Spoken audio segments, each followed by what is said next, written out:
comenzamos, si os parece. Como tú quieras. Sí, vamos a hacer unos 35 o 40 minutos de presentación. Tengo una pequeña presentación con PowerPoint y luego queremos que haya un pequeño ejercicio para experimentar de lo que estamos hablando y hacemos la parte de las preguntas, ¿vale? ¿Os parece?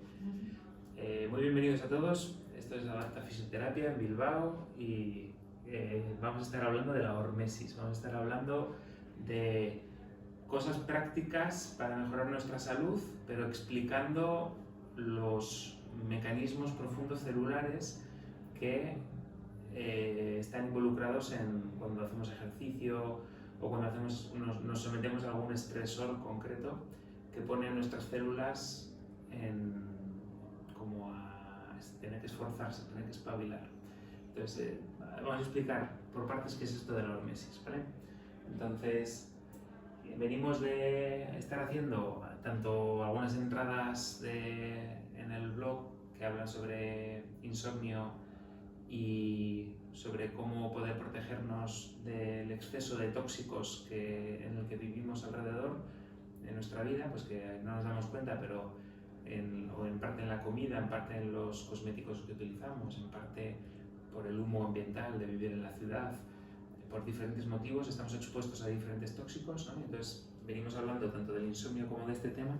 Y el tercer tema natural que nos encontramos necesariamente es este de la hormesis, porque es lo que más nos puede prevenir con los excesos de la vida moderna y con los tóxicos de la vida moderna, ¿no? Entonces tiene que ver con nuestra capacidad de desintoxicar esos tóxicos y con nuestra capacidad de regular los ejes hormonales a nivel cerebral, ¿vale? Entonces, aquí están estas fotos de los antiguos post.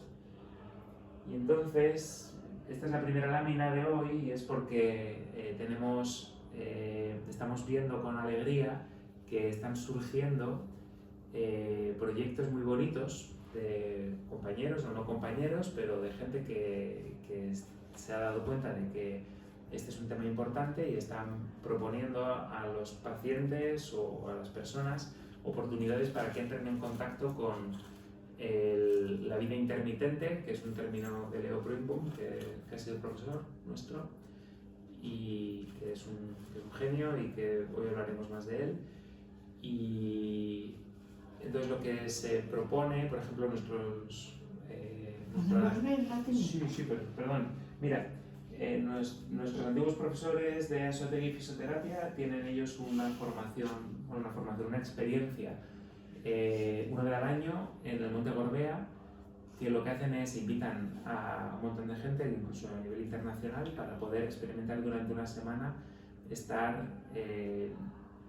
imitando un poquito lo que es la vida del cazador-recolector sin tener que vivir en una cueva, ¿sabes? Pero sí con ciertos elementos de ejercicio, de vivir en tribu, de poder comer de una cierta manera, de poder estar expuestos a las inclemencias del tiempo, a la lluvia, al frío, al calor.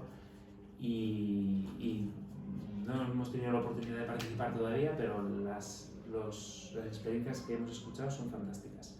¿Y dónde se quedan en Gorbea? Ellos tienen normalmente un hotel donde se quedan, ¿En pero Parque están todo Gorbea? el día, sí, bueno, me imagino que es el parque natural, en algún lugar del parque habrá algún lugar donde quedarse, creo que hay un hotel concreto. Un refugio, sí. Sí. ¿Ese es el hotel o ahí es donde Esto se es, quedan? sí, aquí detrás. Pero hay muchas otras experiencias también. Entonces, por ejemplo, en Madrid, yo estuve siguiendo esto que lo llamaban Vivern, que era una propuesta concretamente de este formato, pero para oficinistas, de lo que hablábamos hace un momento.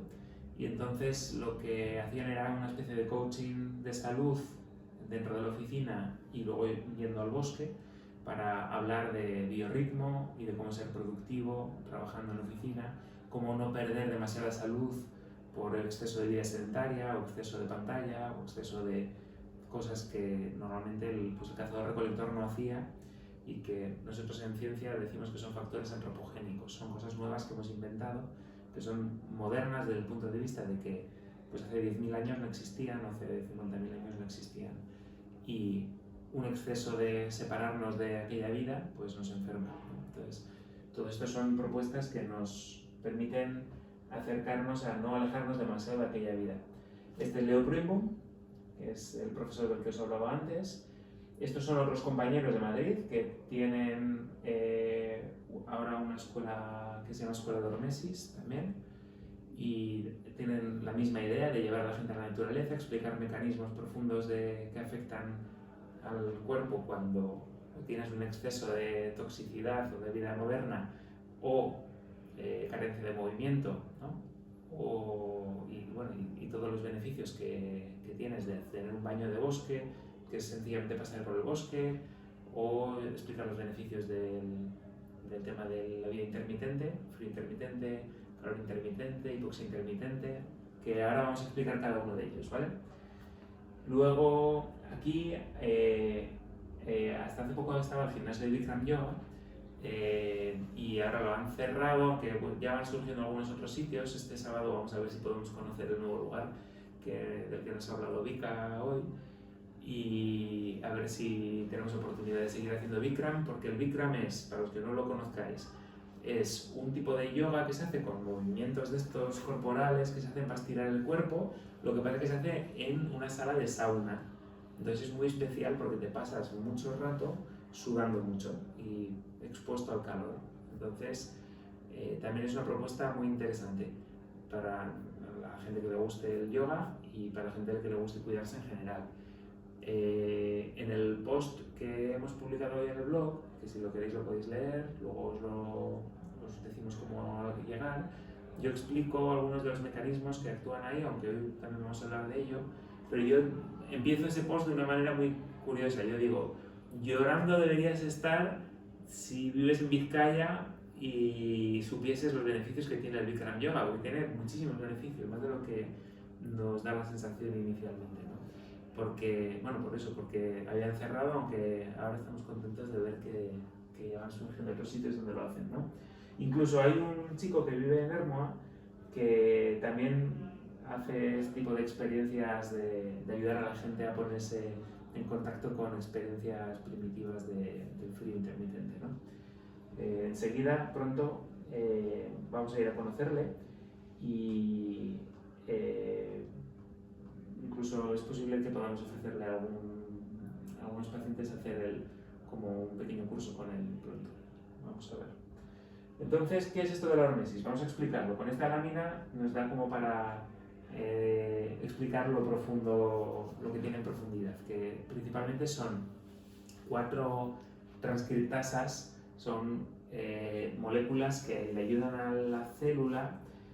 No sé si tenéis algo de conocimiento de cómo funcionan las células. Si os acordáis de vuestra clase de biología, os acordaréis que tenemos una bicapa lipídica, que es la capa que separa la célula del exterior, ¿no? Del resto de la sangre, del resto del líquido que hay fuera de la célula, del interior, ¿no? Entonces, dentro de eso ya es un organismo vivo, ¿no? Tenemos esa bicapa lipídica que es muy fluida, o debería ser muy fluida, que tiene receptores, que tiene canales, entonces las sustancias entran y salen de esa célula.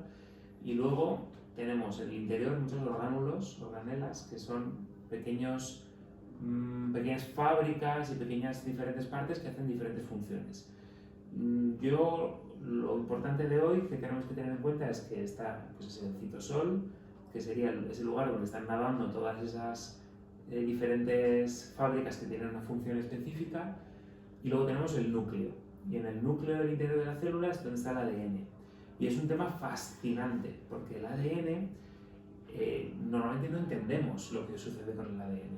Es un tema que cuesta metértelo en la cabeza, porque en cada célula del cuerpo tú tienes, por ejemplo, una neurona. La neurona solamente expresa una parte muy pequeña del ADN que es específica para esa función que tiene que hacer la neurona. El resto del ADN lo silencia.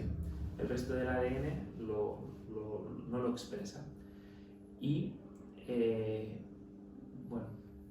estamos viendo que en los últimos 10-15 años se está viendo una explosión de información y de investigación que está viendo en torno a todo lo que regula el hecho de que ciertos genes se silencien o se expresen, y mucho de esto tiene que ver con la epigenética y la programación epigenética, con lo que tenemos a nuestro alrededor, que nos afecta, que lo que hacemos y lo que dejamos de hacer, el estilo de vida, ¿no? Decimos que las epigenéticas, que es la expresión de esos genes, siempre gana sobre la genética, ¿no? Y es porque el estilo de vida se ha visto que es el gran modulador de cómo funcionan nuestros genes, ¿no? Entonces hay 4 transcriptasas concretas que, cuando hablamos de hormesis, entran en juego, ¿no? La más importante de todas parece que es NRF2. Entonces, una transcriptasa quiere decir que cuando sucede algo específico fuera de la célula lo detecta. Y entonces dice, le está sucediendo esto. Por ejemplo, hay frío, ¿no? O hay, mi huésped está pasando hambre. Entonces lo detecta a través de darse cuenta de que hay poca insulina y poca glucosa, por ejemplo, ¿no? Muchas otras cosas más, pero esa es una de las cosas, ¿no? Entonces lo detecta la célula y entonces activa transcriptasas que migran al núcleo, y el núcleo pone en juego a funcionar una serie de aminoácidos y de microARN que luego se transforman en proteínas que harán cosas específicas. NRF2 normalmente está, bueno, a ver cómo lo hago para no ponerlo muy complicado. Normalmente está atrapado, es una transcriptasa que está atrapada dentro del citosol, tiene una chaperona que se llama KEAP que la tiene sujeta y no puede funcionar. Entonces, cuando, por ejemplo, nos sometemos a ejercicio físico o nos sometemos a cualquiera de las hormetinas, lo que sucede es que se libera y NRF puede migrar al núcleo y entonces pone en juego, concretamente NRF2 es la más importante porque pone en juego unos 230-240 genes que tienen que ver con la antioxidación, o sea, las capacidades que tiene la propia célula para ser antioxidante, ¿vale? Para que el exceso de radicales no le dañe, para poder ser una célula joven, para poder ser una célula que no muera pronto, ¿no? Para que se pueda dividir adecuadamente, para que pueda hacer sus funciones adecuadamente, ¿no? Esta es la más importante, NRF. Luego tenemos HIF1, que también es una molécula antiquísima que tiene que ver con la respuesta que da nuestra célula cuando detecta que hay poco oxígeno. Y sería sano, o sea, tener altos niveles el poder recurrir a expresar HIF1 le da salud a la célula también, ¿no? Entonces, va a ser importante, sobre todo cuando hablemos de hipoxia intermitente e hipercapnia intermitente, porque son las dos hormetinas que tienen que ver, son ejercicios de respiración que voy a explicar ahora dentro de un ratito, y son los dos que tienen que ver pues concretamente con respiración y cambios en la concentración de oxígeno de nuestro cuerpo, pero en realidad cualquier hormetina, incluso comer cosas que tengan vitamina C o cúrcuma o sulforafano que está en el brócoli, que son cosas de las que también vamos a hablar, también cambian la expresión de nuestras células de HIF1, mejorando la oxigenación celular, ¿vale? También tenemos, súper interesante, sí, también tenemos PIPA gamma, que tiene que ver con la manera en la que nuestras células son capaces de gestionar los lípidos, tiene que ver con que nuestra célula tenga sensibilidad a la insulina, tiene que ver con que nuestra célula pueda expresar adiponectina, con que el exceso de lípidos que puede haber en sangre lo metas dentro de los adipocitos adecuadamente.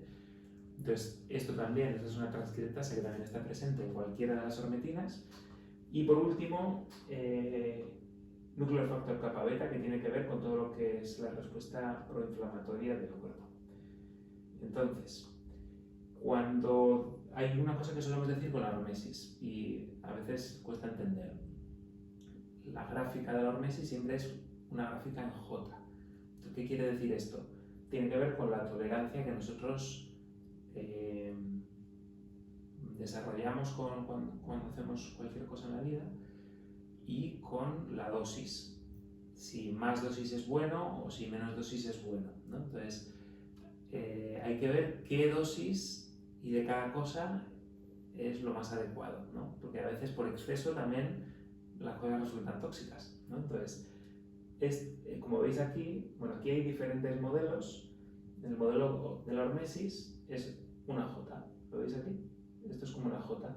Esto quiere decir que si yo hago muy poquito ejercicio físico, por ejemplo, pues salgo a la calle, camino 5 minutos y vuelvo a mi casa, pues probablemente no haya sido un estímulo suficiente como para haber generado adaptaciones buenas o estímulos buenos para desarrollar todo este tema celular del que estábamos hablando, ¿no? Pero si hago un estímulo más potente, que supera un poquito lo habitual, entonces sí obtengo los beneficios, ¿no? Lo mismo sucede con la cúrcuma longa, por ejemplo. Un exceso de cúrcuma longa pues igual es demasiado proinflamatoria y tóxica, ¿no? Pero si doy la dosis suficiente, que vamos a hablar de ella también, de cuál es, pues entonces estaremos en la parte beneficiosa de la curva de la gráfica. Entonces, nos interesa estar siempre en un ni demasiado poco. Nos interesa estar en un, lo llaman sweet spot, ¿no? Como en un sitio adecuado, intermedio, ¿no? Y esto se aplica a todas las ormetinas, ¿vale? Vamos a explicar ahora cuáles son las ormetinas, que, bueno, adelanto que son el calor intermitente, el frío intermitente, la hipoxia intermitente, la hipercapnia intermitente, la sed intermitente, el ayuno intermitente. Estas son un poquito más físicas, digamos, y estas tienen que ver un poquito más, bueno, esto también es física, pero esas tienen que ver un poquito más con la alimentación. También tienen este fenómeno de hormesis, el sulforafano que está presente en las coles, principalmente en brócoli, la cúrcuma longa y todas las sustancias que tengan vitamina C. Una dosis mínima de vitamina C diaria pues es positiva. Un exceso no es positivo, por lo tanto también es interesante este detalle. Y estos son unos pies que están desnudos y están como medio saltando, medio corriendo. Entonces es porque la hipergravedad, todo lo que sea, o bien saltar, que por ejemplo es una cosa que se hace mucho en muchos deportes como CrossFit, o bien ir descalzo un ratito al día, o incluso correr descalzo, que es una de las cosas de las que luego podemos hablar, también actúa de esta manera. Si te pasas, pues también será demasiado dañino para tus tejidos. Y esto es algo que, por ejemplo, en la clínica del corredor se habla muchísimo sobre ello, y hace falta que todos los corredores entiendan qué dosis de estímulo mecánico necesitan nuestras piernas, sobre todo si estamos descalzos, ¿no? Entonces volvamos a estas personas, que son dos personas. Esta es la misma persona, lo que pasa que en diferentes momentos de la vida. Y entonces este señor de aquí es Wim Hof, que es holandés. No sé si alguna vez habréis oído hablar de él. Cada vez está siendo más famoso. Ahora os cuento sobre su vida. Y esta es Lynn Cox, que es una mujer que también, bueno, los dos son famosos por tener experiencias bastante extremas con el frío. Entonces, él a día de hoy se dedica a tratar de ayudar.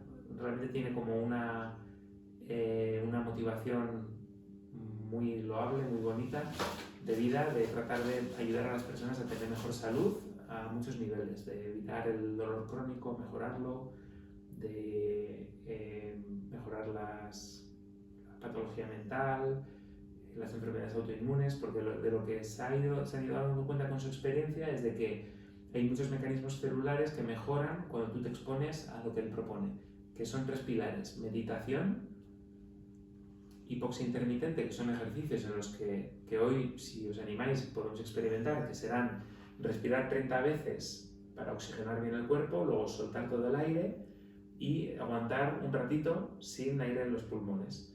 Yo lo puedo ir guiando para explicaros cómo se hace. Y por último, exposición al frío, que es lo que a él le ha hecho más famoso. Él tiene una historia de vida muy fascinante, muy interesante, muy dura, porque su mujer pues falleció, se suicidó de una manera muy difícil, porque él tenía varios hijos juntos, ella se suicidó y entonces él estaba en una situación muy difícil, con mucho dolor por un lado, con mucha frustración porque también habían estado intentando darle solución al problema mental que tenía su mujer y no habían podido. Y entonces, de manera natural, él fue encontrando, pero más por investigación suya propia, fue encontrando un método que le daba calma emocional también. Y entonces tenía que ver con la exposición al frío, la meditación y la hipoxia intermitente. Entonces, le fueron haciendo investigaciones porque no entendían los científicos cómo era posible que un ser humano pudiera estar 1 hora, 2 horas, 3 horas sumergido en agua helada. No era una cosa que fuera fisiológicamente, que se entendiera que fuera posible. Entonces, han ido investigando mucho con él y han descartado que es que él sea especial. Realmente cualquier persona que siga el método es capaz de desarrollar esta tolerancia. Y todo esto va a través de la hormesis. En el caso de Lynn Cox, es una mujer que yo no conocía su historia hasta hace poco. Yasmin me ha contado de ella hace poquito. Es una mujer que hace unos años hizo un reto que tenía también unas motivaciones de unir a las personas que estaban en conflicto, que era en el paso de Bering, que es el estrecho que hay entre Rusia y Estados Unidos, entre Alaska y Rusia, hay como un sitio que tiene unos 80 kilómetros de distancia. Entonces, pero en medio hay unas islas, que una es de un continente y la otra es de otro continente, y hay unos 4 kilómetros de distancia entre una isla y la otra. Entonces, lo que se propuso ella era, en parte por explorar sus propios límites físicos, en parte por querer unir realmente a las dos partes porque estaban muy enfrentadas por la Guerra Fría.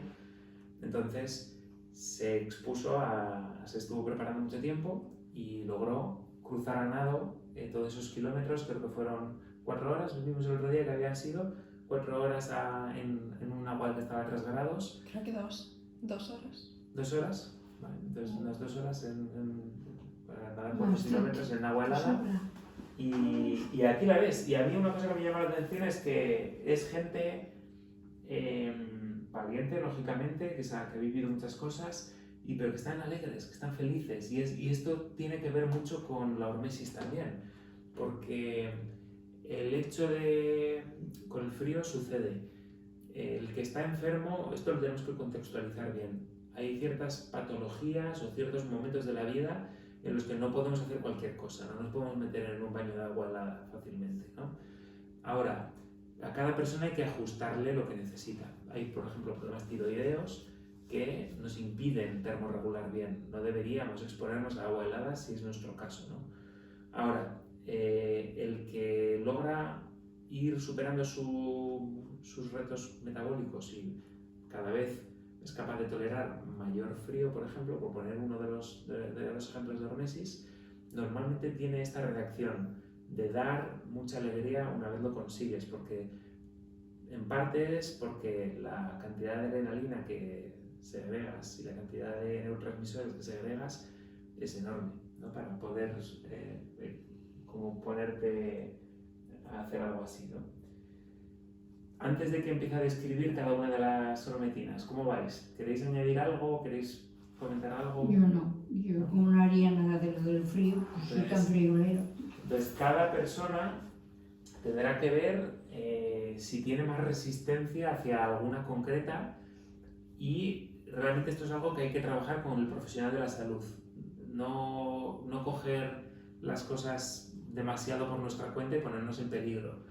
Entonces, nosotros estudiamos esto, a Yasmin y a mí nos encanta ir hablando sobre este tema porque vemos que es una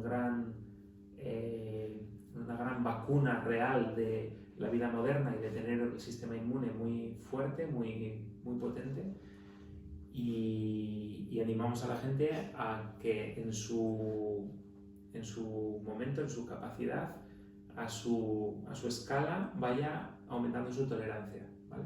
Pero en cada caso hay que verlo en concreto, ¿no? Entonces, esto es una sauna, concretamente es una sauna finlandesa que nos encanta. Ahora estamos deseando ir a Finlandia en Navidades y una de las cosas que vamos a hacer allí pues es la sauna, y es muy agradable. Es también un reto porque cuando ya llevas 10-15 minutos sudas y ya te empiezas a agobiar. Es un poco el momento en el que te dice el cuerpo te está avisando, ¿no? Ahí cada uno de los estreses de los que vamos a hablar tienen una manera de saber que estás llegando a tu límite de tolerancia, ¿no? Cuando te empiezas a agobiar en la sauna, entonces es señal de que tienes que salir y mojarte con agua fría, ¿no? En Finlandia está el Avanto, que es lo más habitual. Normalmente todas las saunas, la mayoría de saunas se hacen a poder ser, si tienen opción, de hacerlo al lado del lago, al lado de un lago, al lado del mar. Entonces salen y en verano se meten en el agua que no está tan fría, aunque está fresquita, y en invierno realmente tienen un sistema, o bien con una cañería que mueve un poquito el agua para que no se congele, o bien directamente con una motosierra lo rompen el hielo y se meten en agua helada, y esto lo hace hasta mi suegra, y yo alucino porque lo hace, es una cosa bastante habitual. Entonces combinan el frío y el calor intermitente, ¿no? Pero bueno, ya solo, aunque solo fuese en la sauna, ya también merecería la pena. Hemos estado revisando, esta vez hemos puesto solamente una única referencia en toda esta presentación, que es el trabajo que publicaron Leo Porimbom, este profesor del que os estaba hablando antes, con Frits Muskiet, que es también un autor muy relevante en Holanda. Entonces, juntos en 2018 presentaron un estudio que está fantástico, que es el que estamos referenciando, y ahí citan otro estudio donde han estado haciendo un follow-up, un seguimiento a 2.300 pacientes finlandeses normales, que durante 20 años les han hecho seguimiento para ver qué efecto tiene la gente que no hace sauna, la gente que hace sauna 2 o 3 veces a la semana, o la gente que hace sauna de 4 a 7 veces a la semana, o sea, mucha sauna. Y entonces han visto que los beneficios son fantásticos, que el que hace el mejor beneficio lo tiene el que hace sesiones de 20 minutos, más o menos, prácticamente todos los días de la semana, entre 4 y 7 días, y que esto protege hasta en un 60% el riesgo de muerte por problema cardiovascular. Entonces han visto, es un estudio fantástico, porque claro, un estudio que tenga un seguimiento de 20 años, ¿quién lo hace? Es una cosa bastante poco habitual, tiene mucho peso, digamos, científico, ¿no? Y a mí me ha parecido muy, muy interesante, y ahí estamos viendo a ver cómo hacer para tener sauna no solo en Finlandia, ojalá también aquí, ¿no? Sería bueno poder encontrar en Bilbao la manera. Por eso el Bikram Yoga pues es una buena opción, ¿no? En Bilbao hay saunas. En Bilbao hay saunas también, sí. En Madrid la primera sauna fue finlandesa. Toma ya. Finlandesa. La trajo Rosa Zabala, que era una señora de aquí que tenía un instituto de belleza en Madrid. No me digas. Y te estoy hablando, yo tendría 17 años o así, o sea, fíjate. Bueno. Los años. Bueno. Sí, sí, sí. Qué bueno. Fantástico, Sí. muchas gracias. Sí, sí. Esto es una bañera de agua helada, pero vamos, que normalmente no nos suelen gustar mucho a nosotros, porque al final lo bonito es estar en la naturaleza y poder meterte en agua De la helada sauna o en el vamos a mar. la O sea, ducha. si te vas al mar ahora mismo al Cantábrico, ya está, o sea, no necesitas otra cosa. La piel humana tiene entre 3 y 10 veces más receptores para el frío que para el calor. Realmente el ser humano está mejor adaptado para soportar calor fuerte que frío fuerte. Y se ha visto que los inviernos, donde los inviernos son especialmente duros por ser fríos durante un periodo de tiempo largo, es donde más riesgo o sea, más muertes hay, porque realmente el frío es un estresor fuerte. Lo que nosotros estamos hablando no es de un frío mantenido, nosotros estamos hablando de vez en cuando hacer algo agudo, fuerte, pero muy cortito, ¿no? Y hay que contextualizarlo. Ya digo, si uno tiene cierta condición física o problema tiroideo o lo que sea, o cierta edad, igual su reto es igual mojarse las piernas. Hay que ver cada persona dónde está, ¿no? Pero sí que a nosotros nos gusta mucho, y este invierno estamos deseando llegar. Está nevando un montón, además, o sea, que va a ser un invierno frío en Finlandia. Esto es una ¿No imagen. se echan después de la sauna a la nieve? Sí, también, o sea, sí. Porque eso nos decían. Sí. Que además apetece porque estás tan con tanto calor y además puedes volver otra vez al calor de la sauna luego. Sí. Yo en la sauna sí. Bueno, hay que echarle valor, ¿eh? Hay que echarle valor. Pero no al frío luego. Sí. A una ducha fría. Entonces, el ejercicio de hipoxia intermitente es muy diferente de si yo ahora soltara todo el aire y aguantara 15-20 segundos, porque tampoco podría aguantar más sin aire en los pulmones. Este ejercicio que propone Wim Hof, en realidad no es la única manera de hacerlo, es la más popular ahora mismo, pero hay muchas versiones. Hay un investigador que se llama Navarrete, que me parece que es de Salamanca, que lleva muchísimos años investigando la hipoxia intermitente y ha visto que los beneficios más fuertes se dan cuando lo haces entre 3 y 15 veces en un único día. Entonces, bueno, sería interesante pues hacer el ejercicio de respiración cuando te propongas hacerlo un día, pues hacerlo varias veces, no únicamente una, ¿no?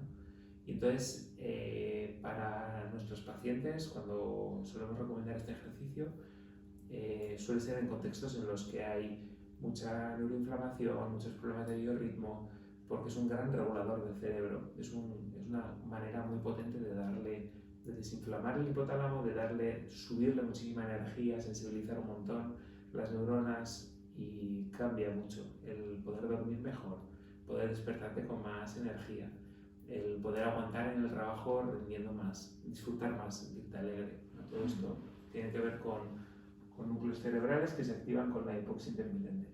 La hipercapnia intermitente normalmente la hacemos con una bolsa que es más grande que esta bolsa, pero bueno, y también se puede hacer con máscaras especiales. En el mundo del CrossFit a veces se ve que la gente entrena con una máscara, es algo que agobia porque el cuerpo te pide más oxígeno y tú no se lo das. Tú lo que estás haciendo es reducir la cantidad de oxígeno que está entrando en sangre. Se hace como ejercicio, a pesar de que tiene sus retos, expone un poco una dificultad, pues estás entrenando sin mucho oxígeno, pero claro, aumentas mucho tu tolerancia muscular a trabajar en acidosis. Entonces, cuando luego, si te has acostumbrado a esto y luego trabajas sin ello, trabajas normal, con oxígeno normal, pues eres mucho más resistente.